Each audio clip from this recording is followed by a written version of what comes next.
Información, descobrir, conocimiento, imaginar, curiosidad, pensar diferente, ecossistema, experimentar, humanizado, cambio, aprendizaje, engajamento e envolvimento. ¿Cómo aprenden los humanos hoy? Durante siglos, la educación se sostuvo en un mismo modelo. Un profesor, un aula, un libro, una verdad. Pero el mundo cambió. Y con él cambió también la manera de aprender, de enseñar y de imaginar el futuro. ¿Qué cambió en la educação superior en la última década? O grande diferencial da AFIA, é que nós somos um ecossistema médico. A gente pensa na jornada deste aluno, depois médico e especialista como um todo. Claramente a missão da Link é formar os melhores empreendedores, mas isso da forma mais prática possível. Não apenas um repositório teórico, mas a aplicação prática desses contextos. Então é um modelo totalmente disruptivo. Sim, poucas instituições aqui no Brasil fazem da forma que fazemos.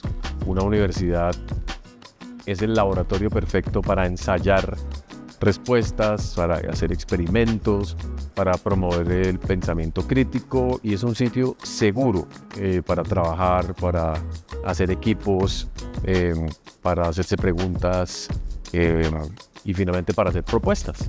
Y es por eso que innovación para nosotros es transformación, pero no cualquier transformación, es transformación con propósito, es un para qué nos transformamos, desde a dónde lo hacemos. Y ahí es como universidad que estamos trabajando fuertemente y como EAN en el entorno nos conocen como la universidad que más cambia.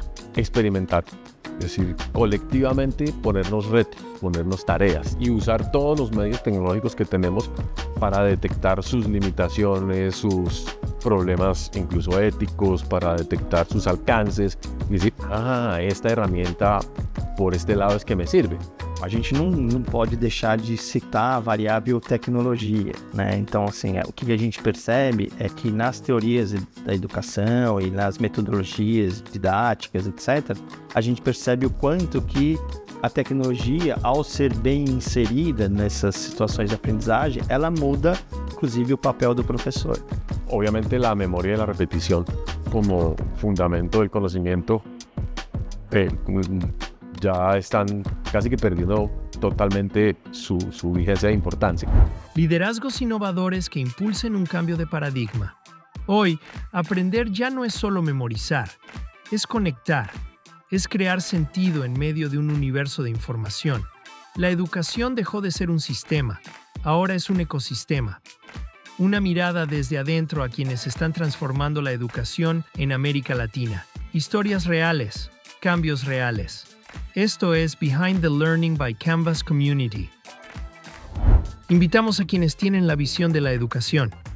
Sou Ítalo Espanhol de Souza, gerente de avaliações educacionais e tecnologias educacionais da AFIA. Soy Brigitte Baptiste, rectora de la Universidad EAN. Meu nome é Christian Serapião Minef, eu estou na Link há um ano e meio, né, e tenho uma trajetória em tecnologia educacional de quase 20 anos. Yo soy Lorena Piñeiro, vicerrectora de Innovación Académica de la Universidad de EAN. Mi nombre es Wilson Manuel Mantilla Velasco. Trabajo en la Institución Universitaria Politécnico Gran Colombiano. Soy el vicerrector del estudiante. A los que sueñan con transformar.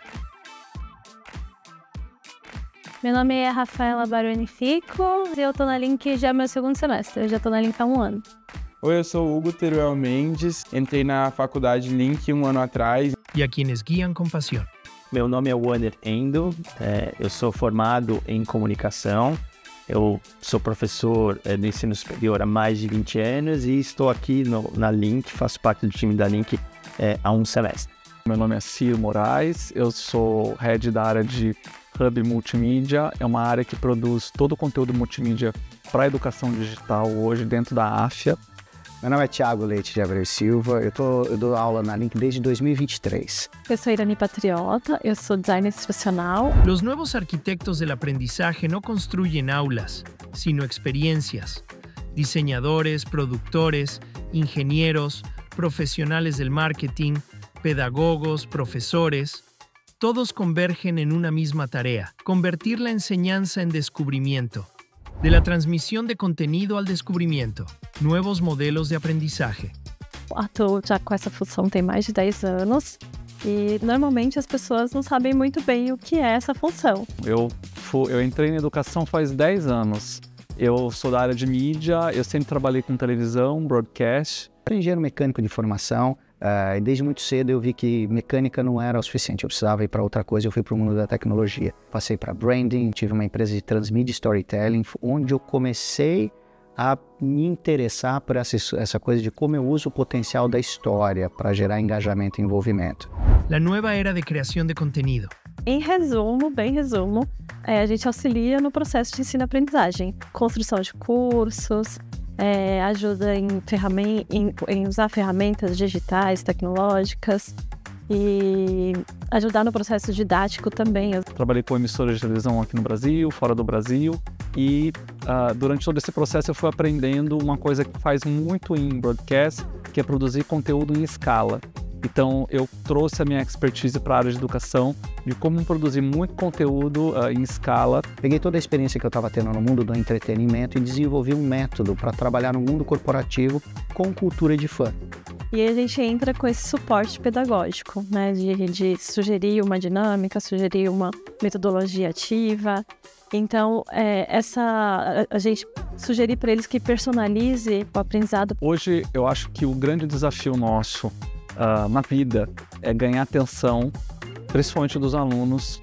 Então, hoje, quando você fala que você vai produzir um conteúdo, que ele não vai ser disponibilizado somente um PDF, um EPUB, um livro, mas também ele pode ter acesso a uma videoaula em formato de websérie, ele pode ter uma videoaula onde a gente tem um apresentador que apresenta as coisas de uma forma diferente, mais humanizada, mais dialógico.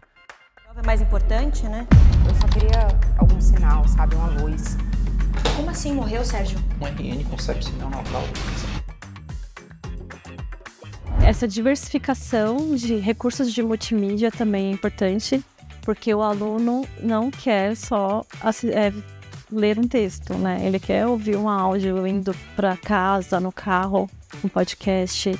Ele quer ver vídeos de pessoas que ele considera importante. Hoje eu dou aula de uma eletiva que tem o nome do método que eu desenvolvi, que é cultura de fã. Hoje eu ensino os alunos como transformarem audiências em fãs, quer seja ela audiência interna, colaboradores ou externa, clientes. Às vezes eu quero exemplificar casos que o professor trouxe na aula. Então eu tenho que mostrar um caso que aconteceu, aqui no caso um paciente, um caso clínico, e eu preciso mostrar que o paciente está passando por uma situação tal. Muitas vezes eu trago o ator, eu contrato o ator, ele vem para o estúdio e ele grava com o médico dentro do estúdio, simulando alguma questão física, dor tal. Quando eu não tenho, eu ou pego uma foto e coloco, mas agora a gente está conseguindo fazer o uso de avatares. Como en la televisión o en el cine, el contenido educativo busca emoción, ritmo, historia, audiencias, porque la educación compite y convive con el entretenimiento. E eu acho que o futuro caminha para todo esse conteúdo de educação, ele se torne mais entretenimento do que aquela coisa só da educação sisuda e antigamente falando aquela educação chata de você só ter que olhar ali, estudar e a obrigação. Sempre acreditei que educar pode e deve ser divertido. As pessoas passam horas maratonando um seriado, horas jogando videogame, né? Principalmente os jovens, y no aguanto ficar 50 minutos assistindo uma aula. Las metodologías cambian, pero el corazón de la educación sigue latiendo en quien enseña. El docente ya no es el centro del aula, es un mentor, un guía, un narrador. La vocación convierte a los docentes en activadores de tecnología y en storytellers. Docente como inspirador, mentor y mediador. El profesor es un inspirador por encima de cualquier cosa. Es la persona que sabe leer las razones por las cuales una persona se pone al frente para tejer una relación. Entonces, el talento del profesor es ante todo inspirador. Nuestro concepto desde el momento en que arranca la virtualidad es no el docente tiza tablero y papel, ¿sí? Sino ese docente que acompaña y se convierte como en esse mentor, certo? Que lleva de la mano el estudiante. O professor precisa se conectar, né? Então, pensando nas emoções da aprendizagem, quando um professor se apresenta para um estudante e fala de coisas pessoais, claro que caiba, né, na aprendizagem, não nada muito. Ele cria uma conexão, né, com o estudante. A partir do momento que a gente entende que o papel do professor mudou, né, então ele se torna o mediador do processo de ensino-aprendizagem e não aquele que está na frente, depositando o conhecimento na cabeça do aluno. Necesitamos entonces un profesor que inspire y que luego tenga la habilidad para acompañar el proceso de construcción y reconstrucción del conocimiento. Docente como creador de experiencias. Hoje, já na Link, todo mundo sabe que meu curso é através de episódios, que é um seriado, que é uma temporada, que ele tem toda essa característica. Eu trouxe toda essa camada do mundo do entretenimento para dentro da educação. Que quando você vai criar um curso, independe da plataforma que você tenha. Você pode ter a melhor plataforma do mundo, você pode ter o melhor conteúdo do mundo. Só que se você não tem um storytelling, você não vai contar essa história. Eu criei aulas extremamente envolventes, que tem uma história por trás. Cada episódio tem uma narrativa, uma curva narrativa. Então ele começa uma apresentação, tem um midpoint, um low point, sempre termina num clímax a aula. Isso faz com que o aluno, com que eu consiga reter a atenção do aluno por mais tempo. Docente como el que despierta la curiosidad. El desafío no es enseñar más, es mantener viva la atención, despertar la curiosidad, conectar con lo humano. Como que eu deixo ele mais inteligente na hora de contar a história? Não é só falar. E às vezes o professor tem uma ideia de dar uma aula e aí tá só na exposição, a gente vem com uma sugestão de uma dinâmica, de uma gamificação em sala de aula. Mas ele precisa entender que ele tem outros recursos. Então acho que o primeiro desafio é ensinar para esse professor que ele tem outros recursos. Ele não é mais o detentor do conhecimento, ele é um professor que ajuda na mediação do processo de ensino-aprendizagem.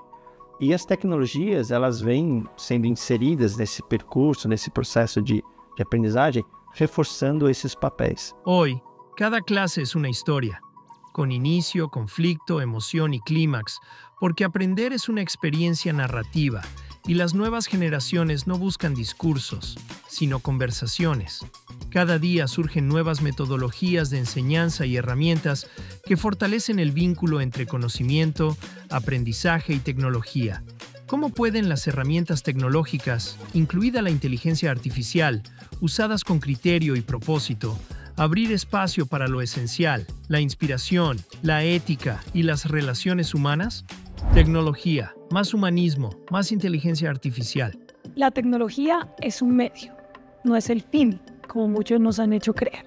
A tecnologia, em conjunto com a ação do professor, isso é muito importante, né? A tecnologia não vem para substituir o docente.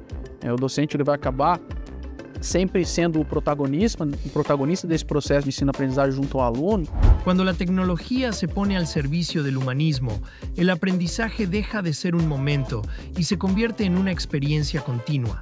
No ambiente híbrido ou até online, eu acho que o professor ele pode, no mesmo nível da inteligência, ser a pessoa que a primeira pessoa a passar aquele conteúdo para você, mas usando de apoio, tanto ele pode usar para montar uma aula legal, a inteligência artificial, quanto preparar exercícios para deixar os alunos praticarem mais tarde. En la EAN hemos declarado a la inteligencia artificial y todo lo que tiene que ver con tecnologías exponenciales como amigas. Nosotros dijimos, nos sumamos, pero con ética, con responsabilidad, y en eso nos estamos encargando de que nuestros estudiantes desde el primer momento entiendan cómo funciona, la utilicen, le saquen el mayor provecho y evidentemente puedan avançar muito mais rápido.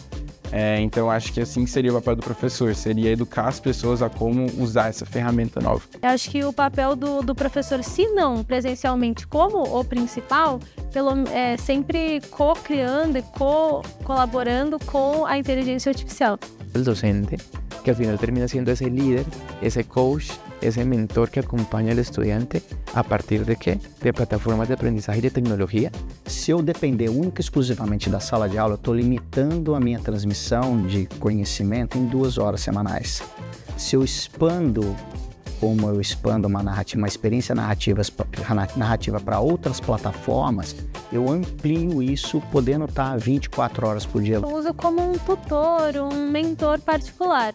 Então, como eu sei que os professores não têm disponibilidade de atender simultaneamente 1.000, 2.000 pessoas, a inteligência artificial e a tecnologia em si me ajuda muito nessa questão de entender onde eu tenho mais dificuldade, em que assunto eu preciso aprofundar, eu preciso reforçar. Então, eu posso aprender no meu ritmo, fazer as perguntas que eu quiser sem ter vergonha de alguém me julgar ou algo assim. Eu acho que a tecnologia hoje é vital para quem está em processo de aprendizagem, independente se é em modelos formais ou informais. Quando sai da sala de aula, eu procuro usar a tecnologia para expandir a experiência. Por exemplo, o Canvas. Eu tenho todos os meus episódios resumidos, porque vamos lembrar, né? O que não falta é conteúdo. Só que a gente precisa ter filtros, facilitar o acesso ao conteúdo. Então eu procuro organizar meus episódios de uma forma muito clara, onde eu criei um site, cada episódio tem uma página com um resumo, onde o aluno pode acessar o PDF com os principais slides que ele teve dentro de sala de aula. Y es un lugar en donde los estudiantes pueden conectar, donde los profesores pueden aportar lo que están creando, pueden realmente interactuar con sus estudiantes de forma permanente. Es un espacio también seguro, donde pueden ser y donde pueden crear. Las plataformas se convirtieron en espacios vivos, donde las ideas circulan más allá del aula, donde la educación no termina con la clase, sino que continúa en cada interacción, en cada clic. As the LMS has evolved over the last 20 years, 30 years, what we find now is students learn differently. They want to be on their small screen. They want to access it on their phone. But I want those alerts, and I want to know when my educator has graded my assignment, and I want the confetti when I submit my assignment, and it's in there, right? They want that immediate feedback. They want that interaction in a way that goes with them everywhere they go, right? We used to have this idea that students would sit in a classroom or sit in a computer lab, and that's where they were going to access information. And now they walk around with this supercomputer essentially in the palm of their hands. Então, eu acho que não tem como separar as coisas, assim, a tecnologia da educação, porque a gente usa a tecnologia do momento, né? Se teve a calculadora, né? Os professores usavam a calculadora naquele momento e tem que aproveitar essas ferramentas para facilitar a aprendizagem. Porque isso são extensões narrativas. A gente precisa aproveitar o tempo, o máximo possível de tempo, e aqueles alunos que estão a fim de absorver o conhecimento e colocar em prática. Sobre todo porque, dependiendo pues del tipo de tecnología, de su alcance, nos da acceso a escalas de tiempo y espacio que normalmente no estarían a nuestra disposición. A gente está vivendo um momento de muita transformação através da IA. E embarcar isso dentro de sala de aula está sendo super questionado, super complexo. E cada vez mais eu vejo que vai depender do professor querer se adequar, querer se tornar, como eu falo, seguir o que o meio, o momento está ofertando para ele e se apropriar disso. El trabajo es muy duro, porque transformarse digitalmente requiere gestión de cambio de equipos, cambio de mentalidad. Y creo que ahí es donde nos toca trabajar más fuerte.